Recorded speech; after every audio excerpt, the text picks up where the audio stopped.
ഇവിടെ ആരും ഇല്ലേ? ആരുമില്ല, കേറി പോരെ. ഇത് കടയാണോ? അല്ല, അമ്പല.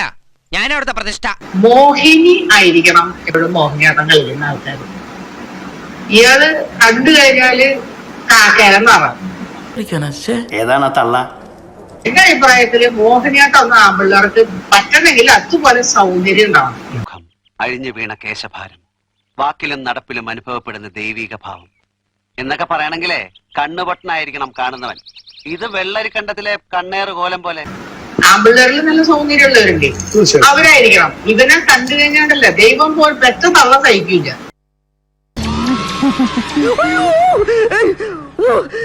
ഞാൻ സുന്ദരിയല്ലേ കേട്ടോ. പിന്നെ കേരള മത്സരം നടക്കുമ്പോ പോകാൻ മറക്കല്ലേ. നിങ്ങളുടെ അടുത്ത് ഞാൻ ചോദിക്കട്ടെ, നിങ്ങളുടെ അടുത്ത് ഞാൻ ഇവിടെ വരണ്ടെന്നല്ല. നിങ്ങൾ ഇവരാരും ഇത്രയും അഹങ്കാര സംസാരിക്കുന്നത്? ഇയാളാണല്ലോ കൂടുതൽ സംസാരിക്കണത്. അഹങ്കാരത്തിന് കയ്യും കാലും വെക്കുക, എന്നിട്ട് പെണ്ണെന്ന് പേരും നിനക്ക് ഞാൻ വെച്ചിട്ടുണ്ടോ ഇതിനെ കുറിച്ച് മറ്റേ നിങ്ങൾ അങ്ങനെ ചെയ്ത ഇങ്ങനെ ചെയ്ത നിങ്ങൾക്ക് നാട്യശാസ്ത്രത്തിൽ ഭരതമുനി എന്താ പറഞ്ഞിട്ടുള്ളതെന്ന് നാട്യശാസ്ത്രത്തിലുണ്ട്. അതാണ് ഞാൻ പറഞ്ഞ പഠിക്കാണ്ടെന്ന് പറഞ്ഞില്ലേ ഞാൻ. എനിക്ക് കൃത്യമായിട്ട് അറിയില്ല, എന്നാലും ഏകദേശം പറയാം. ആദ്യം നമ്മൾ പരിപ്പ് വേവിക്കണം, ഒരു തക്കാളി ഇടാം, പിന്നെ കായവും കുരുമുളകും ചേർക്കണം.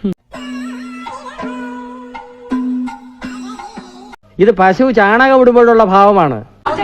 അവരുടെ മുഖത്തുള്ള സൗന്ദര്യം എന്ന് പറയുന്നത് മേക്കപ്പ് ഇടുമ്പോൾ വരുന്നതിനെ അല്ല സൗന്ദര്യം എന്ന് പറയുന്നത്. പിന്നെ അല്ലാതെ എങ്ങനെയാ? എന്താ ഈ സൗന്ദര്യത്തിന്റെ രഹസ്യം?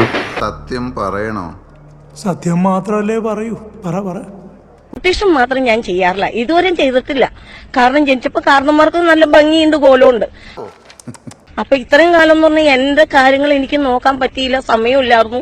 ഇപ്പൊ എനിക്ക് കുളിക്കാനും നനയ്ക്കാനും പറ്റിയതുകൊണ്ട് എന്റെ കാരണന്മാർ കാണാൻ കൊള്ളാവുന്നതുകൊണ്ട് അവരുടെ ഒരു കോലവും രൂപവും എനിക്ക് കിട്ടണു.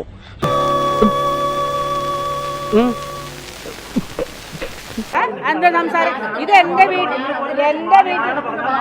ഇതൊക്കെ എന്താണ്? ഇത് ഞാൻ വിളിച്ചോ നിങ്ങളെ? അന്വേഷിക്കണം. പിന്നെ ഇയാളെ സർട്ടിഫിക്കറ്റ് എനിക്ക് വേണ്ടോ?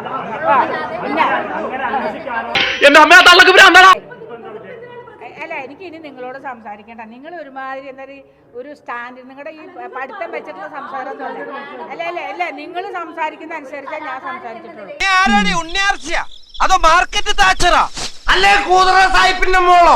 അതെനിക്ക് സൗകര്യം ഉണ്ടായിട്ട് ഞാൻ എന്റെ സ്വന്തം ഇഷ്ടത്തിന് പറഞ്ഞു, അത്ര തന്നെ. കലാകാരനൊക്കെ അവിടെ വൃത്തികെട്ട തള്ള. അതിന്റെ മോന്ത കണ്ടാ മതി, പട്ടി കഞ്ഞോളം പോലും കുടിക്കില്ല. ജാമ്പോന്റെ കാലത്തുള്ള മോറിസ് മൈനറിന്റെ മോച്ചായുള്ള ആ തള്ളയൊക്കെ കൊണ്ട് വല്ല എല്ല് പിടിക്കും കൊടുക്കണം. സബ്സ്ക്രൈബ് ചെയ്തേക്കണേ.